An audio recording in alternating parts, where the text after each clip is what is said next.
Baseball Season Preview show presented by Credit Union One. We are now bringing in Evansville head coach Wes Carroll. Obviously, a lot to talk about with Coach. I'll have to avoid getting too bogged down in talking about last season, Coach, because it was such an exciting run for the Aces that it's easy to kind of want to talk about that over and over again. So I'll do this as a way to spring it forward, Coach. Appreciate you being here with us this morning. How well has this group kind of turned the page? Meaning, hey, that's great that we did that last year, and that's a big deal, and we should celebrate that every chance we get. But on the other hand, we have goals for 2025 also. Like, how well do you feel like the team has managed that?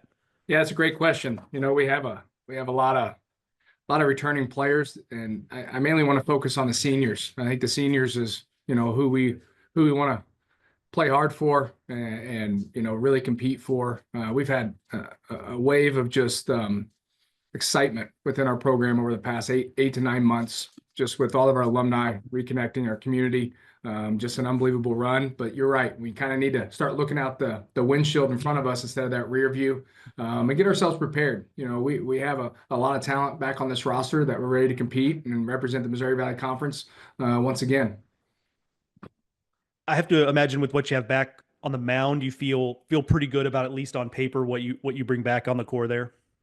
Yeah, on paper you can make anything kind of look good. It's about competing and staying healthy. I think is the big key. We're a little dinged up going in the first week of the season, but we're gonna have some guys step up. And obviously we lost a tremendous amount of talent walking out the door. But what we have returning and some of the pieces that we've added in, we're really excited about getting going. We're going to kind of have a different identity of a team from a standpoint of just, it's going to focus mainly through the mound, pitching and defense. And then most importantly, it's just that second half of the season offense I'm excited to see. We need guys that need to get about 75 to 100 bats underneath their belt to really kind of come into their own. And that's always the position you want to be in the second half of the year to hopefully put yourself in that top four where you can get a bye in the tournament and get hot and make a run. On the mound with Deverman, given what he accomplished last year, how much has the conversation with him been like, hey man, we just need you to be you again? Like, you don't got to be Superman. You don't got to be better than you were last year. If you're just who you are, that's great. That's perfect. That's very well said. And, getting the accolades, the preseason accolades, those are all great, but you want postseason. That means that you've put in the performance throughout the year. He's continued to work hard. He's an even-keeled kid that just kind of puts his head down and goes to work, and he's getting a lot of attention, sure, but I think he's handling it extremely well. It's kind of made him mature really, really fast. That postseason run put him in some positions where, he had to mature a little bit. So I'm excited to kind of see, what he's able to do, kind of a follow-up sophomore year.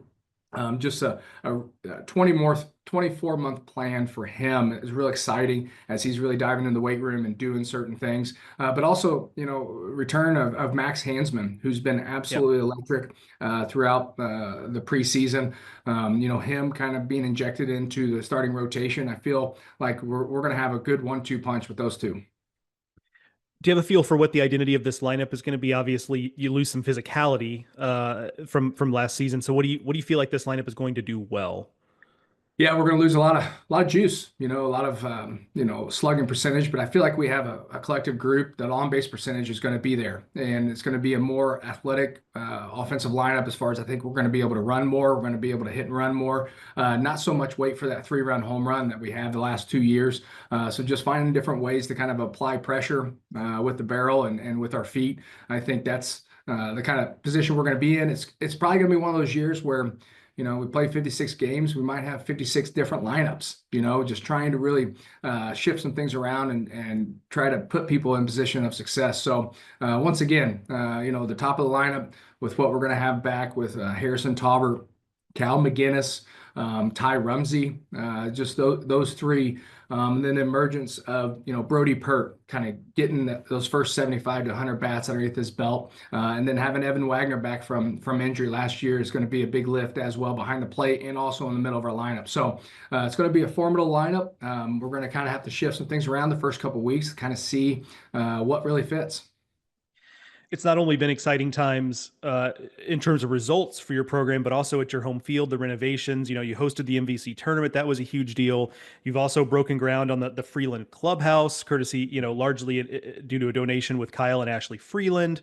alums of Evansville. What does it mean to have guys that played for you that invested in the success of the program and looking at it as, an investment in some place they love?